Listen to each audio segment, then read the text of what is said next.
Okupansi hotel turun hingga 15%, dampak efisiensi anggaran. Harga komoditas kebutuhan pokok naik jelang Ramadan. Timnas putri Indonesia optimistis kalahkan Arab Saudi di laga FIFA Matchday.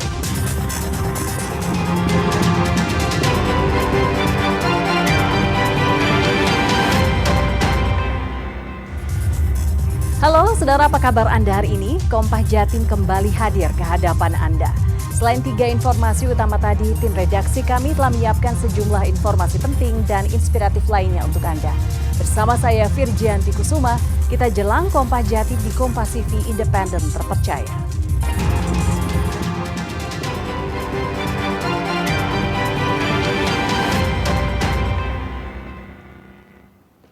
Kita buka Kompas Jatim dengan sorotan pertama dari Surabaya. Saudara Wali Kota Surabaya Eri Cahyadi meniadakan anggaran ke luar negeri sejak pertama menjabat Wali Kota Surabaya. Hal tersebut sejalan dengan program efisiensi pemerintah pusat. Tak hanya Pemkot Surabaya, DPRD Surabaya juga ramai-ramai melakukan efisiensi anggaran ke luar negeri hingga 50%. Wali Kota Surabaya Eri Cahyadi mengatakan sejak awal diangkat menjadi Wali Kota Surabaya pada 2021 lalu, pihaknya menjadikan anggaran untuk perjalanan dinas luar negeri alias 0%. Selama ini banyak undangan luar negeri seperti dari Arab Saudi, Prancis hingga Cina, namun tidak ada satupun yang didatangi. Pasalnya, yang diundang dan dibiayai oleh penyelenggara hanya dirinya dan tidak termasuk staf dan ajudan. Anggaran tersebut lebih dimaksimalkan untuk pembangunan sumber daya manusia dan kota Surabaya. Program efisiensi anggaran yang dilakukan oleh pemerintah pusat juga tidak begitu berpengaruh untuk Surabaya dan justru pihaknya mendukung penuh program efisiensi anggaran. Saya sejak jadi wali kota tahun 2021 undanganku akeh. Tapi kan gak mungkin dibayari aku tok. Masa aku budal jeneng klunuk-klunuk ngono gak ajudan. Nah, karena saya diundang sebagai pembicara, ada ke Arab Saudi kemarin. Sebelumnya ada ke Cina. Sebelumnya ada ke Perancis. Saya nggak pernah datang, karena yang diundang cuma saya tok. Nah, aku ngejar anak buahku, berarti kan aku dibayari. Karena di anggaran pemerintah kota sejak saya jadi wali kota, saya memang nolkan untuk perjalanan luar negeri. Tak hanya Pemkot Surabaya, Dewan Perwakilan Rakyat Daerah DPRD Kota Surabaya turut melakukan efisiensi di berbagai sektor yang disesuaikan dengan Instruksi Presiden Nomor 1 Tahun 2025. Efisiensi yang dilakukan diantaranya pengurangan anggaran perjalanan dinas luar negeri bahkan hingga 50%. Efisiensi anggaran untuk DPRD Surabaya melalui Sekretaris Dewan Sekwan sudah disesuaikan dengan Impres 1 Tahun 2025 tentang efisiensi belanja. Kami juga melakukan efisiensi sesuai dengan substansi yang disampaikan dalam Instruksi Presiden Nomor 1 Tahun 2025 itu, termasuk perjalanan dinas baik dalam negeri maupun luar negeri memang kita kurangi sesuai dengan instruksi itu. Terus kemudian komponen-komponen lain termasuk ATK dan lain-lain juga kita kurangi. Berapa persen potongannya? Ya rata-rata hampir 50%. Efisiensi anggaran diantaranya perjalanan dinas luar negeri maupun domestik. Sementara itu, DPRD Kota Surabaya dipastikan tidak akan mengurangi kinerja anggota Dewan dalam melayani masyarakat. Alfian Rahman, Kompas TV Surabaya, Jawa Timur. Saudara, okupansi atau tingkat hunian hotel turun dampak kebijakan efisiensi anggaran dari pemerintah. Meski demikian, industri hotel masih mampu bertahan tanpa mengurangi jumlah karyawan dalam beroperasi. Kebijakan efisiensi anggaran pemerintah berdampak pada berbagai sektor. Salah satunya menurunnya okupansi atau tingkat hunian di industri perhotelan. Hal ini membuat omset hotel pada Januari hingga pertengahan Februari 2025 turun dari 10% hingga 15%. Sejumlah kegiatan maupun rapat yang sudah direncanakan oleh sejumlah instansi yang pembiayaannya berasal dari pemerintah dibatalkan. Namun sektor hotel belum melakukan pengurangan karyawan meski terjadi penurunan omset. Dampak efisiensi anggaran pemerintah terhadap okupansi hotel dan restoran di Jawa Timur antara Januari dan Februari 2025 berkisar antara 10-15%. Itu berasal dari pembatalan event-event yang biasanya dilakukan di hotel. Ya. Tapi alhamdulillah di Jawa Timur belum ada pengurangan pegawai atau PHK karyawan hotel dan restoran. Penurunan okupansi salah satunya dialami Hotel Ciputra World Surabaya. Pada Januari 2025 kemarin, ada 2 pembatalan kegiatan lembaga legislatif di Hotel Ciputra World Surabaya. Pada tahun 2024 lalu, 17% dari okupansi Hotel Ciputra World berasal dari lembaga pemerintahan. Pada tahun 2025, okupansi diprediksi turun 10 hingga 12%. Sejauh ini yang bulan Januari kami menerima pembatalan rombongan kecil. Rombongan kecil maksudnya sekitar 11-13 kamar. Itu sedianya memang di Januari, di minggu keempat. Itu dari DPRD Kabupaten dan DPRD Kota, Jawa Timur dan Jawa Tengah. Alasan pembatalannya, Pak? Karena waktu itu masih menunggu terkait dengan keputusan tersebut. Jadi mereka juga ingin tidak melakukan kegiatan dulu sembari menunggu arahan dari atasan. Pihak hotel berharap okupansi bisa kembali normal agar industri hotel tetap bertahan dan bisa beroperasi. Cilmi Ardianto Fani, Kika Madona, Kompas TV Surabaya, Jawa Timur. Kita ke sorotan harga kebutuhan pokok. Saudara, harga kebutuhan pokok di Pasar Wonokromo Surabaya naik jelang Ramadan. Kenaikan harga terjadi pada cabai merah dan bawang putih. Kenaikan tersebut diprediksi masih akan terjadi hingga Ramadan nanti. Kenaikan harga paling banyak terjadi pada komoditas cabai dan bawang. Harga cabai merah dari Rp35.000 per kilogram menjadi Rp50.000 per kilogram. Sedangkan bawang putih naik dari Rp32.000 per kilogram menjadi Rp46.000 per kilogram. Lonjakan harga terjadi karena cuaca ekstrim di sejumlah daerah penghasil bawang dan cabai. Hasil panen pun tak semua bagus. Akibatnya, pedagang harus mengeluarkan biaya tambahan untuk memilah barang.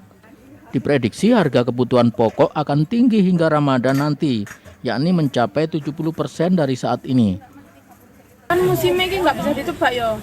Sekarang kan hujan nggak, jadi ya sudah lama, sudah mulai musim penghujan kemarin itu sampai sekarang posisi masih tetap mahal. Tapi kalau barangnya sendiri yang datang gimana Mbak kualitasnya Mbak? Barangnya kalau kualitasnya sih kebanyakan yang rusak ya, makanya itu harganya naik kan nyortiri. Jadi tinggal sedikit otomatis jualnya juga mahal. Kenaikan harga tersebut dikeluhkan konsumen. Fendi salah satunya. Pedagang nasi soto ini keberatan dengan naiknya harga kebutuhan pokok. Banyak yang hambat. Mas, ini rencananya mau dimasak buat sendiri atau mau dijual lagi Mas? Jual lagi, Mbak. Dengan harga yang lagi tinggi ini gimana Mas strateginya? Masnya jualan apa sih Mas? Jualan soto. Strateginya gimana Mas dengan harga yang lagi mahal ini? Ini dinaikkan sama jualannya. Masyarakat berharap agar pemerintah segera turun tangan menyetabilkan harga kebutuhan pokok, mengingat saat Ramadan sebagian besar kebutuhan masyarakat meningkat. Kika Madona, Kompas TV Surabaya, Jawa Timur. Saudara, harga komoditas cabai dan bawang naik di pasaran. Kondisi ini dipicu karena cuaca ekstrim dan tingginya kebutuhan jelang Ramadan. Dan berikut kami hadirkan daftar kenaikan harga sejumlah komoditas cabai dan bawang di Surabaya.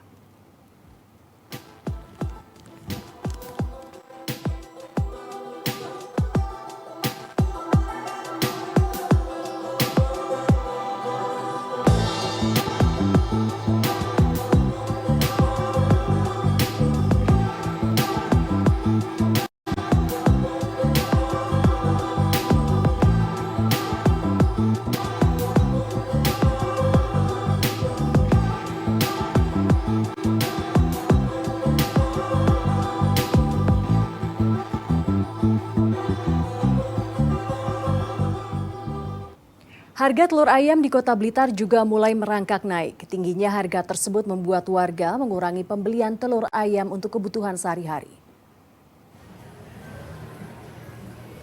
Satu pekan menjelang Ramadan, harga telur ayam di Pasar Pon Kota Blitar mulai merangkak naik. Saat ini harga telur ayam tembus Rp28.000 per kilogram. Meski harga naik, penjualan telur ayam ini meningkat. Harga telur ayam naik akibat tingginya permintaan di daerah luar, sehingga stok barang para pedagang kini menipis. Karena permintaan di luar banyak di luar kota. Seperti Jakarta ya malah ini rame ya. Kan ada yang buat selamatan menjelang Ramadan, atau kalau enggak ini buat tumpengan. Pasti apakah masih ada kenaikan lagi? Kemungkinan masih ada kenaikan, mungkin kisaran naik di 29 atau 30. Sementara itu, mahalnya harga telur ayam membuat warga mengurangi belanja telur untuk kebutuhan setiap hari. Biasanya mereka membeli 1 kg telur ayam per hari, kini hanya membeli 1/4 telur setiap hari. Seberapa aja? Oh, soalnya harganya naik ya Bu ini tadi? Iya. Berapa Bu hari ini Bu? Nanti biasanya 25, sekarang 28. 28 Bu. Itu sejak kapan Bu? Tahu nggak sih Bu? Ya kalau butuh aja kita beli, bisa ganti lauk yang Kenaikan lain. ini sejak kapan Bu? Setahunnya Ibu? 3 hari. 3 hari yang lalu. 3 hari. Normal aja biar nggak keberatan yang lain-lain pada begitu. Menurut pedagang, kenaikan harga telur ayam akan terus berlanjut hingga Ramadan tiba. Ismail Hasan, Kompas TV Blitar, Jawa Timur. Sementara itu, harga komoditas bumbu dapur di lapak pedagang pasar tradisional Tanjung Jember menurun jelang Ramadan. Melimpahnya pasokan tak sebanding dengan permintaan konsumen, bahkan pedagang merugi karena sejumlah komoditas rusak dan membusuk tak terbeli. Harga komoditas bumbu dapur yang turun adalah cabai rawit merah. Dari Rp100.000 turun menjadi Rp65.000 per kilogram. Cabai merah besar dari harga Rp70.000 turun menjadi Rp45.000 per kilogram. Dan cabai hijau kecil dari harga Rp75.000 turun menjadi Rp65.000 per kilogram. Harga komoditas bawang merah saat ini Rp35.000 per kilogram, dari sebelumnya Rp50.000 per kilogram. Harga tomat turun jadi Rp8.000 per kilogram, dari sebelumnya Rp20.000 per kilogram. Banyaknya pasokan di lapak pedagang tak sebanding dengan permintaan konsumen yang semakin turun. Pasokan di lapak yang tinggi dan tak terjual membuat pedagang rugi karena komoditas beragam bumbu dapur rusak dan membusuk. Turunnya itu anjlok langsung separuh dari harga sebelumnya. Kalau cabai rawit merah? Cabai rawit merah yang kemarin itu sebelum turun tuh antara 100 sampai 90. Sekarang Bu? Sekarang 70, 65, 70. Cabai merah besar? Cabai merah besar sebelumnya itu 70, sekarang 45. Bawang merah Bu? Kalau bawang merah yang super ini antara 50, 45. Sekarang yang super 35. Anjlok. Anjlok. Pasokan banyak. Pasokan melimpah. Jadi yang mau PLH Gubernur Jawa Timur Adi Karyono memastikan stok kebutuhan pokok di Jawa Timur aman selama Ramadan. Meski demikian, Pemprov Jawa Timur akan menggelar operasi pasar untuk mengendalikan harga kebutuhan pokok. PLH Gubernur Jawa Timur Adi Karyono menyatakan kenaikan harga kebutuhan pokok sudah terprediksi. Ini karena saat Ramadan kebutuhan masyarakat akan bahan pokok tinggi. Namun Adi memastikan stok kebutuhan pokok di Jawa Timur aman dan mencukupi. Untuk mengatasi naiknya harga sejumlah kebutuhan pokok, Pemprov akan menggencarkan operasi pasar secara berkala di seluruh daerah di Jawa Timur sebelum dan saat Ramadan. Pasar murah dan beberapa kegiatan kerjasama dengan kabupaten kota untuk bisa mengendalikan harga pokok. Untuk operasi pasar mulai kapan nih Pak? Kita lihat nanti sebetulnya menjelang ya Ramadan ya, dan juga pada waktu Ramadan ya. Artinya kalau secara stok dipastikan aman ya Pak? Aman. Ini yang harus dipastikan adalah distribusi yang lancar dan Oknum pelajar dan 2 rekannya bobol toko kelontong. Nantikan informasi selengkapnya usai jeda berikut ini. Tetaplah bersama kami di Kompas Jatim.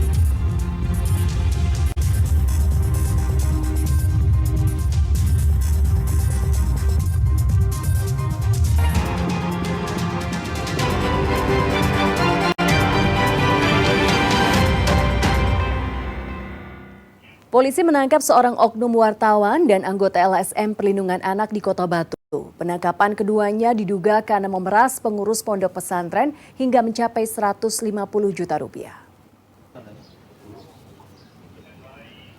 Dua pelaku ini ditangkap Satreskrim Polres Batu karena diduga melakukan tindak pidana pemerasan. Dua pelaku yang mengaku dari LSM dan wartawan ini menerima sejumlah uang dari pengurus pondok pesantren di Kota Batu yang sebelumnya dilaporkan atas dugaan kasus asusila. Pelaku memanfaatkan perkara pengurus pondok pesantren untuk mengeruk keuntungan pribadi. Bahkan pelaku meminta uang ratusan juta rupiah kepada korban. Polisi menyita sejumlah barang bukti handphone yang berisi percakapan pelaku dan korban serta uang tunai 150 juta rupiah. Pelaku diancam pasal 368 KUHP dengan ancaman hukuman 9 tahun penjara. Dalam proses tanggal 12 Februari 2025, kami berhasil mengamankan di salah satu kafe, yaitu saudara YLA dan saudara FDY. Setelah menerima uang dari pondok yang diberikan dengan TKP di salah satu resto yang terletak di Desa Beji, Kecamatan. Polisi menangkap seorang oknum pelajar di Kota Malang karena membobol toko kelontong. Tersangka melakukan aksi bersama dua rekannya yang hingga kini masih buron. Pemilik toko diperkirakan mengalami kerugian 10 juta rupiah. Anggota Satuan Reserse Kriminal Polresta Malang Kota membekuk GMM, seorang oknum pelajar berusia 18 tahun. Tersangka bersama dua rekannya yang masih buron membobol toko kelontong atau yang biasa dikenal dengan sebutan Toko Madura di Kedung Kandang, Kota Malang. Komplotan tersebut mencongkel toko dengan linggis dan membawa puluhan rokok senilai 10 juta rupiah. Tersangka dijerat pasal 363 dengan ancaman hukuman maksimal 7 tahun penjara. Polisi juga mengejar dua pelaku lainnya dan menelusuri jika ada lokasi pencurian di toko lain. Kebetulan yang ketangkap baru satu, jadi yang dua masih DPO, tetap kita cari. Jadi mereka ini adalah komplotan atau kelompok yang spesialisnya adalah membobol toko, sehingga dilengkapi dengan alat congkel berupa linggis dan alat congkel lain, sehingga mereka pada saat jam malam itu membobol toko kelontong dan menyikat habis barang-barang yang ada di toko. Kerugian yang diterima oleh pemilik toko atau kerugiannya. Dari sorotan olahraga diinformasikan Timnas Senior Putri Indonesia siap melawan Arab Saudi di laga FIFA Matchday 2025 malam hari nanti. Kapten Timnas Putri Indonesia Syafira Ika Putri optimistis tim Garuda Pertiwi mampu kalahkan Arab Saudi. Sebanyak 18 pemain pilihan pelatih Satoru Mochizuki telah dibawa ke Arab Saudi untuk melakoni laga uji coba ini. Tak hanya pemain lokal, dua pemain diaspora Estella Lopati dan Sydney Hooper akan menjadi kekuatan skuad Garuda Pertiwi. Kapten Timnas Senior Putri Indonesia Syafira Ika Putri mengaku dengan komposisi pemain dan persiapan yang matang, optimistis bisa meraih hasil maksimal lawan Arab Saudi. Menurutnya, kehadiran pemain diaspora tidak hanya menambah kekuatan tim, namun juga bisa menularkan pengalaman untuk meningkatkan kualitas pemain lokal. Menurut aku sudah cukup ya, karena kan kita juga udah pernah melakukan tes jangka panjang di Jepang dan Belanda sebelum ada turnamen AFF, dan pemainnya banyak yang sama juga dari yang turnamen AFF ya. Kita udah mulai banyak ups and downs bareng-bareng ya. Menurut saya ini udah cocok dan udah cukup lah untuk menjadi satu tim di Arab Saudi. Syafira juga berencana akan memperkuat tim luar negeri agar kemampuannya bisa semakin berkembang. Meski masih dirahasiakan, saat ini komunikasi dengan klub luar terus dilakukan oleh pemain berusia 22 tahun ini. Mahendra Trengginanjar, Kompas TV Surabaya, Jawa Timur. Persebaya Surabaya siap membekuk Dewa United pada laga Liga 1 2025 pada hari Sabtu 22 Februari 2025. Untuk menambah keahlian dan stamina pemain, tim Bajo Ijo melakukan latihan lebih intensif. Usai berlaga melawan PSBS Biak akhir pekan lalu, Persebaya Surabaya kembali menggelar latihan. Latihan kali ini untuk memulihkan kondisi fisik pemain sekaligus persiapan jelang lawan Dewa United akhir pekan nanti. Kemenangan atas PSBS Biak mengakhiri serangkaian hasil negatif tim Bajul Ijo yang di 6 laga sebelumnya tidak pernah menang. Hasil positif ini juga menambah kepercayaan diri pemain jelang bentrok dengan tim kuat Dewa United. Menurut pemain Persebaya Surabaya Bruno Moreira, kemenangan atas PSBS Biak menjadi modal berharga untuk melawan Dewa United. Selain itu, kini posisi tim Bajul Ijo kembali naik ke peringkat 2 klasemen sementara Liga 1 dan berpeluang meraih juara. Yeah, like I said, thank God we could get a win after 6 games, and this is very important for us because we are still in a good position on the table, so it gives confidence for us again to keep fighting for the top positions on the competition. Bersama Dewa United dan Persija Jakarta, Persebaya Surabaya bersaing ketat memperebutkan peringkat kedua dan mendekati Persib Bandung di puncak klasemen sementara Liga 1. Tim Bajul Ijo masih memiliki waktu 3 hari untuk mempersiapkan taktik dan strategi sebelum melawan Dewa United 21 Februari nanti. Mahendra Triginanjar, Kompas TV Surabaya, Jawa Timur. Daur ulang limbah karya kelompok bermain akan kami hadirkan usai jeda berikut. Tetaplah bersama kami di Kompas Jatim.